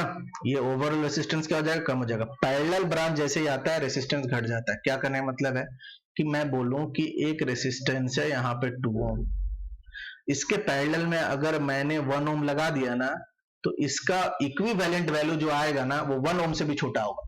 यानी कि ये ओवरऑल इस पूरे कॉम्बिनेशन को घटा देता है। पैरेलल कॉम्बिनेशन ओवरऑल रेसिस्टेंस को क्या कर देता है? रिड्यूस कर देता है। तो हमको ये समझ में आ रहा है कि जैसे ही ये स्विच क्लोज करेंगे, ओवरऑल ये क्या होने वाला है? रेसिस्टेंस क्या होगा? घट जाएगा। रेसिस्टेंस क्या होगा? घट जाएगा।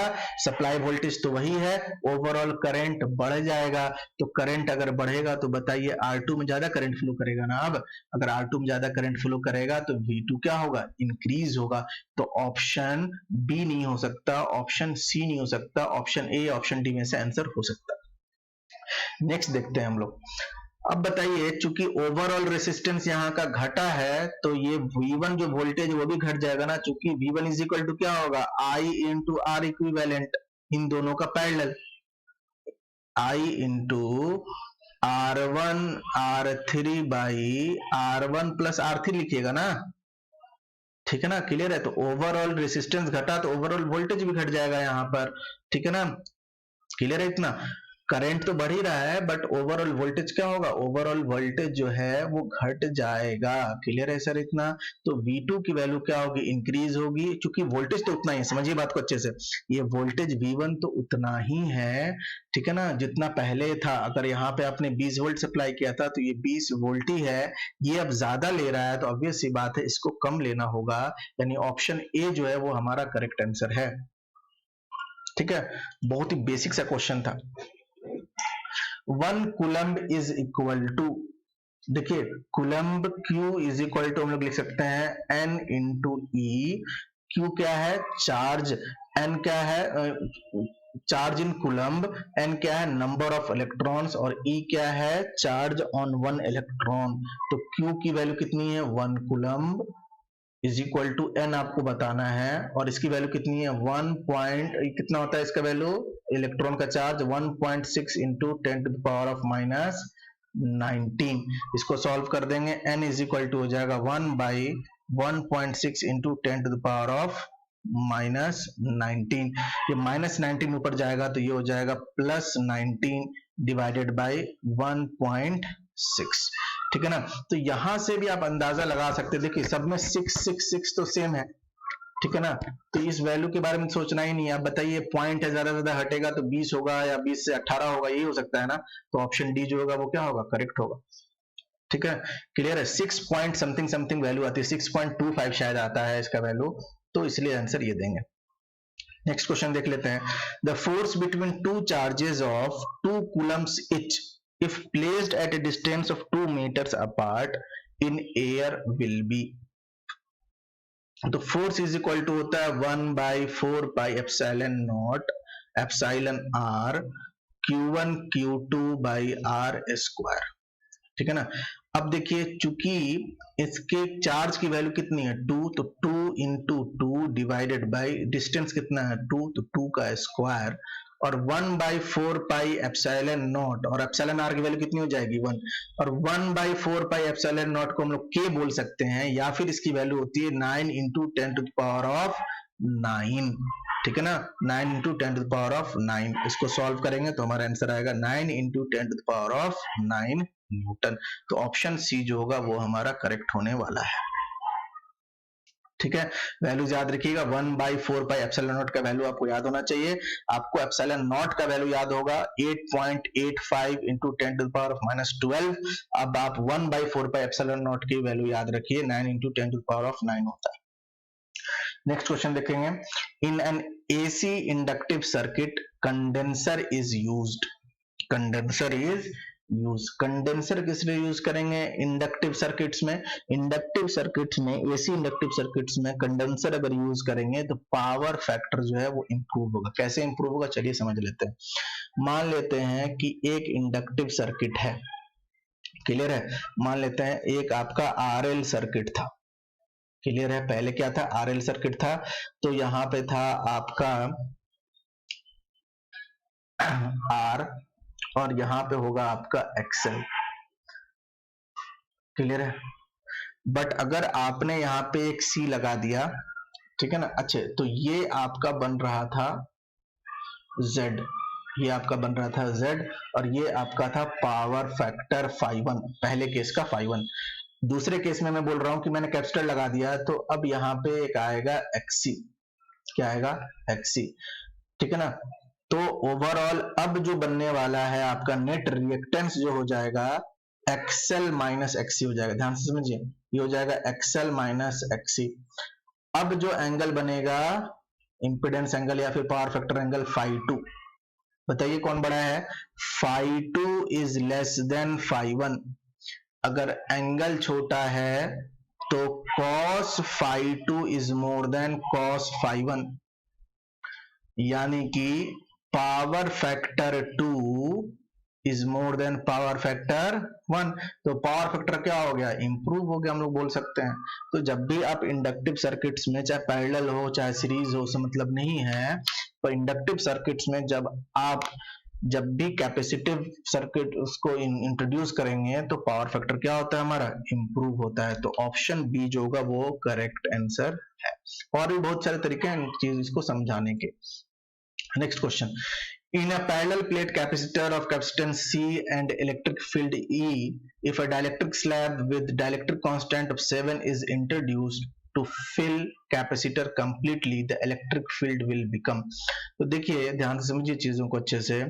इलेक्ट्रिक फील्ड की जो वैल्यू होती है, इलेक्ट्रिक फील्ड की जो वैल्यू होती है पैरेलल प्लेट कैपेसिटर के केस में, वो होता है sigma by epsilon, sigma by epsilon. अगर एयर है तो एप्सिलॉन नॉट हो जाएगा, ठीक है ना। अगर कोई मटेरियल है तो एप्सिलॉन आर भी यहाँ पे लगा देंगे। तो यहाँ पे क्वेश्चन में क्या बोला जा रहा है कि एक ऐसा डाइलेक्ट्रिक मीडियम यहाँ पे इंट्रोड्यूस किया जिसकी वैल्यू कितनी है 7।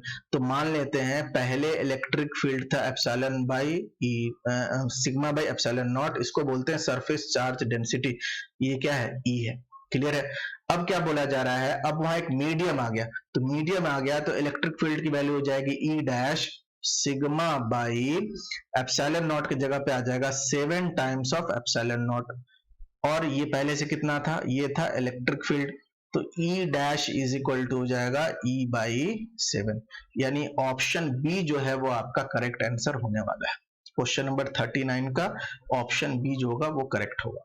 नेक्स्ट क्वेश्चन देख लेते हैं, question number 40, which is the most superior dielectric medium, तो बैकेलाइट आपको आंसर देना चाहिए था यहाँ पे, 40 का answer C. Next question power system में क्वेश्चंस हैं, the non uniform distribution of voltage across the units in a string suspension type insulator is due to.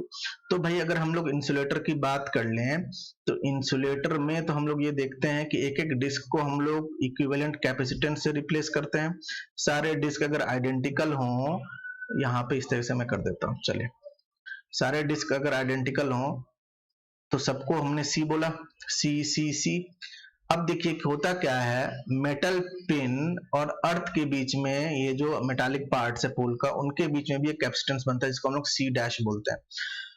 अगर इन सब में करंट सेम फ्लो करता, इन तीनों में सेम करंट फ्लो करता तो सबके क्रॉस वोल्टेज सेम होता।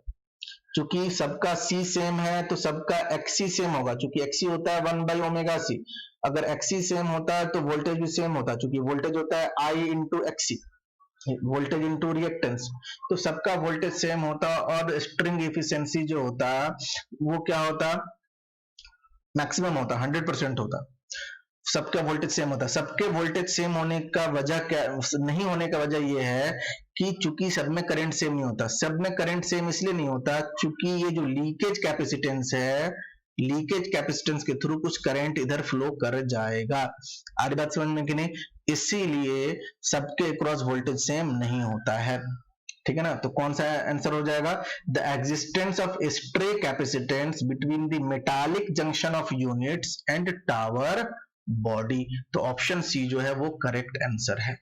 क्यों नहीं होता, स्ट्रिंग एफिशिएंसी 100% क्यों नहीं होती, या फिर अलग अलग वोल्टेज क्यों होता है, इसका रीजन ये है कि जो स्ट्रे कैपेसिटेंस बनता है उसकी वजह से। नेक्स्ट क्वेश्चन, ये तो क्वेश्चन जो है ये आपका मैच द फॉलोइंग क्वेश्चन है, ठीक है ना। चलिए ऑप्शन ए, बकल्स रिले सब कोई जानता है, ट्रांसफार्मर कोई बड़ी चीज नहीं है, ट्रांसले सब कोई जानता है, फीडर।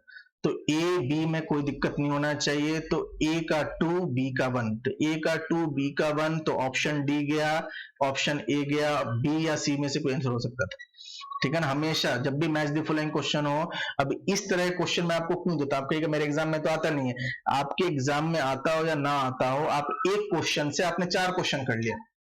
अब आपको पता होता है आपको कौन सा क्वेश्चन अच्छा लगता है। आपको अच्छा लगता है कि बकल रिले कहां यूज करता है, एक क्वेश्चन बन जाए, ट्रांसले रिले कहां यूज करते हैं, एक क्वेश्चन बन जाए, तो फिर आप कहेंगे कि बहुत अच्छा क्वेश्चन है, बहुत ही आसान क्वेश्चन है, अच्छा टेस्ट था। बट अगर ये मैंने मैचली फॉलोइंग दे दिया तो आपको लगेगा कि टफ क्वेश्चन हो गया। तो इसी मेंटेलिटी को हमें क्या करना है, खत्म करना है। और कितना अच्छा क्वेश्चन है ये, एक क्वेश्चन से आपने 4 क्वेश्चन कर लिए, ठीक है ना। आपका नॉलेज बढ़ रहा है। टेस्ट हम लोग देते हैं अपने नॉलेज को बढ़ाने के लिए, अपने कमियों को दूर करने के लिए, ये नहीं कि 50/50 नंबर लाने के लिए। ऐसा नहीं होगा, आप मेरे टेस्ट में कभी 50/50 नहीं लेकर आ सकते, ठीक है। नेक्स्ट देखिए, नेगेटिव सीक्वेंस रिले, दूसरा है डायरेक्शनल ओवर करंट रिले। तो नेगेटिव सीक्वेंस रिले कहां यूज होगा, ये यूज होगा जनरेटर में। और डायरेक्शनल ओवर करंट रिले कहां यूज होगा, लॉन्ग ओवरहेड लाइन में। नेगेटिव सीक्वेंस रिले से यूज करते हैं कि phase positive sequence, negative sequence, अगर कुछ अनबैलेंस हुआ तो नेगेटिव सीक्वेंस आ जाता है, जिससे हीटिंग वगैरह होना स्टार्ट हो जाता है। उससे बचाने के लिए हम लोग नेगेटिव सीक्वेंस रिले यूज करते हैं। तो सी का आंसर 3, डी का आंसर 4, यानी ऑप्शन बी जो है वो हमारा करेक्ट है। नेक्स्ट क्वेश्चन देखेंगे, क्वेश्चन नंबर 43। अब यहाँ पे बच्चों ने ध्यान नहीं दिया कि ये ऑफसेट मोह रिले लिखा हुआ है। अगर मोह रिले लिखता तो ये होता, इंपिडेंस रिले लिखता तो ये होता, अगर रिएक्टेंस रिले होता और ये स्ट्रेट होता इस तरीके का तो हम लोग बोलते ये होता, है ना।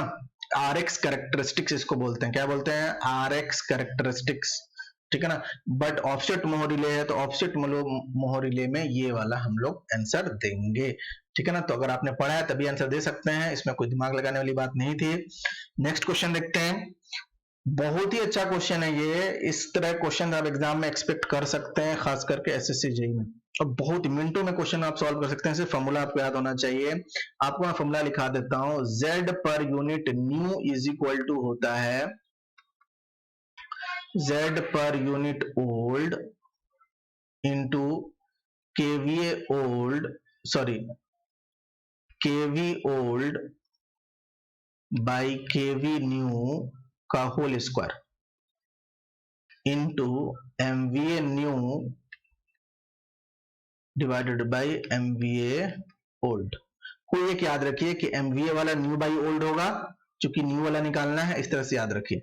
एमवीए वाला न्यू बाई ओल्ड होगा और वोल्टेज वाला जो पार्ट है वो ओल्ड बाई न्यू होगा। ये चीज आपको याद रखना है। क्वेश्चन क्या बोल रहा है, इसी क्वेश्चन पर मैं कह रहा हूं 0.2 पर यूनिट इंपेडेंस था, बट उसके लिए जो बेस वैल्यू था वोल्टेज का वो 132 था, और जो आपका पावर का जो वैल्यू था, जो एपरेंट पावर का जो बेस था वो 100 था।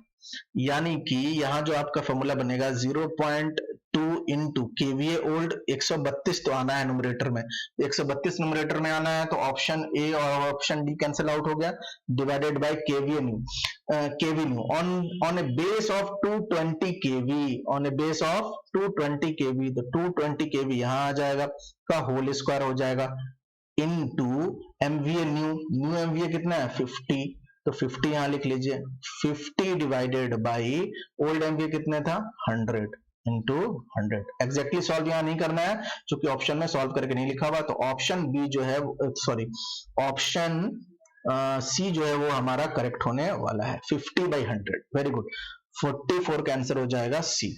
क्लियर है। ये फॉर्मूला आप याद रखिए।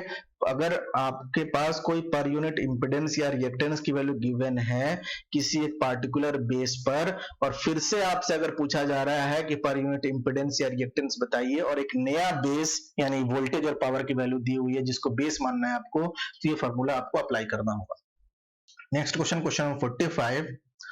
Differential protection, Buchholz protection, earth fault protection, thermal protection. जैसे ही थर्मल प्रोटेक्शन दिखा, थर्मल प्रोटेक्शन में तो ओवरलोडिंग पता ही है हमको, तो डी का हो जाएगा 5, यानी ऑप्शन बी और ऑप्शन डी तो हो नहीं सकता। ऑप्शन ए और ऑप्शन सी में से आंसर देंगे, टाइम नहीं है तो कोई भी मार के निकल जाइए, 50% चांस है आपके क्वेश्चन को सही होने का। ठीक है, तो देखिए डिफरेंशियल प्रोटेक्शन, डिफरेंशियल प्रोटेक्शन कहां कहां यूज हो सकता है बताइए।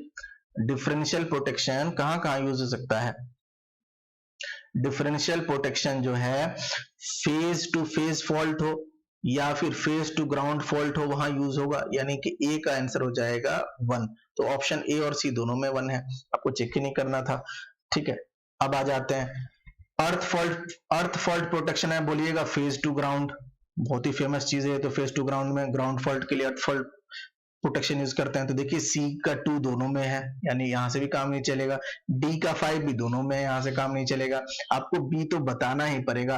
बकल्स प्रोटेक्शन, सिंपली हम लोग ट्रांसफार्मर की बात कर रहे होते हैं, बट यहाँ पर डिवाइस का नाम नहीं बताना, आपको ये बताना है कि कौन कौन से फॉल्ट की ये बात करता है। तो यहाँ पे आ जाएगा शॉर्ट सर्किट, बी का आंसर हो जाएगा 3, बी का आंसर हो जाएगा 3। तो ऑप्शन सी जो है वो आपका करेक्ट आंसर है, ऑप्शन सी जो है वो आपका करेक्ट आंसर है। नेक्स्ट क्वेश्चन देख लीजिए, यहां से नोट्स बना लेंगे आप, है ना। Forward resistance of a diode will be, forward resistance जो होता है आइडियल डायोड का 0 होता है, याद रखिएगा 0 मत डाल दीजिएगा। प्रैक्टिकल डायोड का क्या होता है स्मॉल, ठीक है ना। और यहाँ पे आइडियल और प्रैक्टिकल कुछ नहीं बोला, सिंपली डायोड की बात बोला है इसने, तो यहाँ पे प्रैक्टिकल डायोड की बात करेंगे। ठीक है ना। Next question, in saturation region an NPN transistor, maximum लोगों ने इस क्वेश्चन को गलत किया हुआ है। सैचुरेशन रीजन में एनपीएन ट्रांजिस्टर है, तो अगर आपसे ये पूछा जाता कि junction to base, collector to base junction और इमीटर टू बेस जंक्शन को कैसे रखेंगे, तो सब लोग बोलता है कि दोनों को फॉरवर्ड बायस कर दीजिए, तो हमारा क्या हो जाएगा, हमारा जो रीजन होगा वो सैचुरेशन रीजन होगा ना। जेई और जेसी जंक्शन को अगर हम लोग फॉरवर्ड बायस करते हैं तो सैचुरेशन रीजन होता है। दोनों को अगर हम लोग रिवर्स बायस कर दें तो उसको हम लोग बोलते हैं cut off region. JE junction को अगर हम लोग फॉरवर्ड बायस करें और जेसी जंक्शन को रिवर्स बायस करें तो उसको हम लोग बोलते हैं एक्टिव रीजन। ठीक है ना। तो मैं थोड़ा सा एक्सप्लेन कर देता हूं आपको जितना मैं यहाँ पे कर सकता हूं, क्योंकि ये टेस्ट का सोल्यूशन है, पार्टिकुलर टॉपिक नहीं पढ़ाया जा रहा है, तो बहुत डिटेल में तो नहीं जा पाएंगे, फिर भी आपको समझाने की कोशिश करूंगा मैं। ये आपका है इमीटर, ये है बेस, ये है कलेक्टर, NPN, क्लियर है इतना, NPN। तो ये कहलाता है इमीटर टू बेस जंक्शन, मैं शॉर्टकट में इसको बोल देता हूँ JE, और ये है बेस टू कलेक्टर जंक्शन या कलेक्टर टू बेस जंक्शन, इसको मैं बोल देता हूँ JC।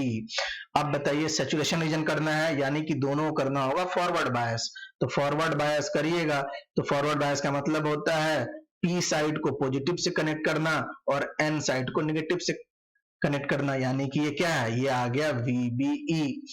इस जंक्शन को फॉरवर्ड बायस करना है, यानी P साइड को पॉजिटिव से और N साइड को नेगेटिव से, यानी ये आ गया VBC। समझ में आ रही बात कि नहीं? तो आप बताइए VBE पॉजिटिव है कि नहीं है?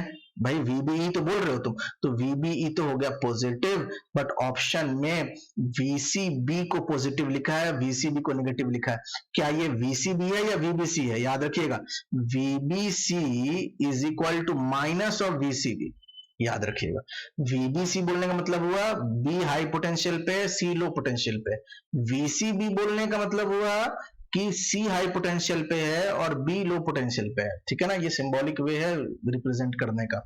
तो यहाँ पे VBC है या VCB है? यहाँ पे है VBC, बट आपको बताना है VCB, तो VBC जो होगा वो निगेटिव ऑफ VCB होगा।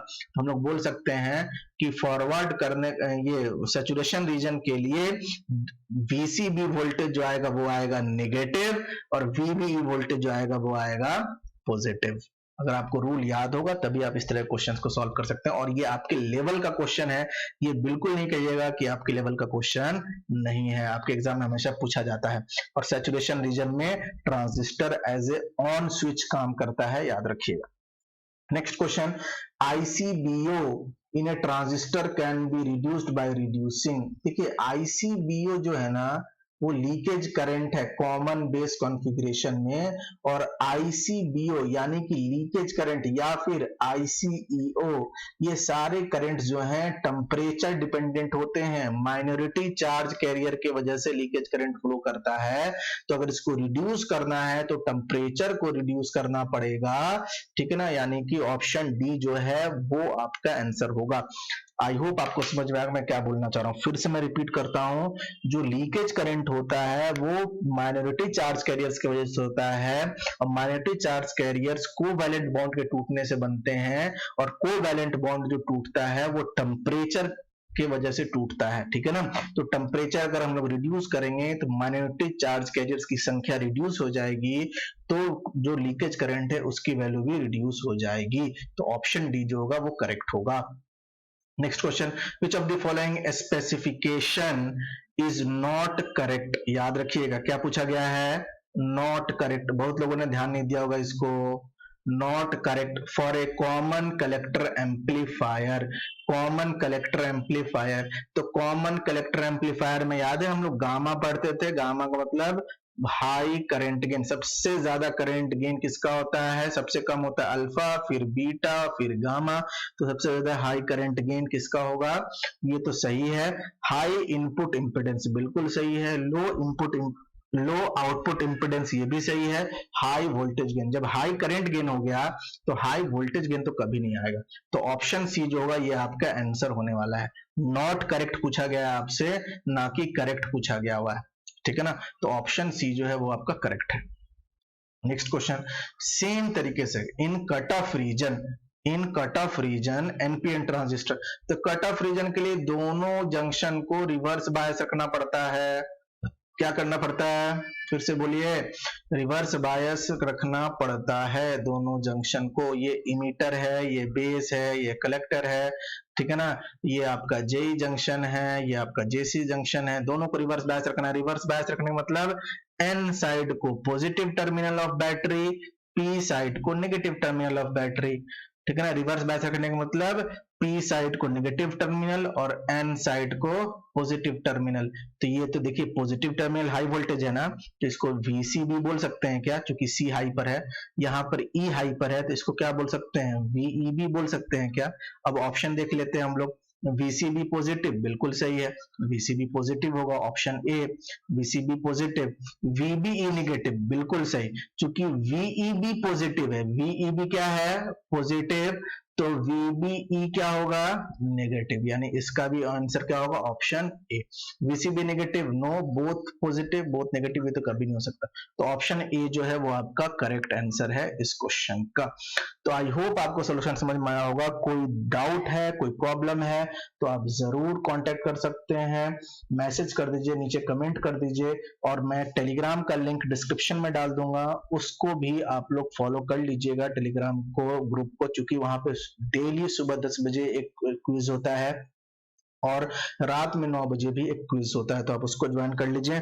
और जो भी स्टूडेंट्स इंटरेस्टेड हैं ऑनलाइन कोर्स में, इतना सस्ता कुछ नहीं मिल सकता, इतने कम प्राइस में और इतनी अच्छी क्वालिटी में चीजें आपको नहीं मिलेंगी, जिसमें टेस्ट सीरीज भी इंक्लूड है, मटेरियल्स भी इंक्लूड है, आपका नोट्स इंक्लूड है, और आपके लिए जो लेक्चर्स हैं थ्योरी प्लस न्यूमेरिकल वो सारे इंक्लूड हैं।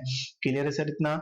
तो आप कर लेना चाहते हैं तो ओनली 2500 में कोर्स अवेलेबल है आपके लिए, और एक्चुअल में जो प्राइस है इसका वो है 5000 रुपीज, बट अभी लॉकडाउन की वजह से मैंने चीजों को कम किया हुआ है कि बच्चे का जो स्टडी है वो हैम्पर ना हो और मैक्सिमम बच्चे हमसे जुड़ सकें, उसके लिए मैंने भी प्राइस कम किया हुआ है, और ये कुछ दिन के लिए ही है, तो आप जरूर जुड़िए अगर आप कोर्स करना चाहते हैं तो।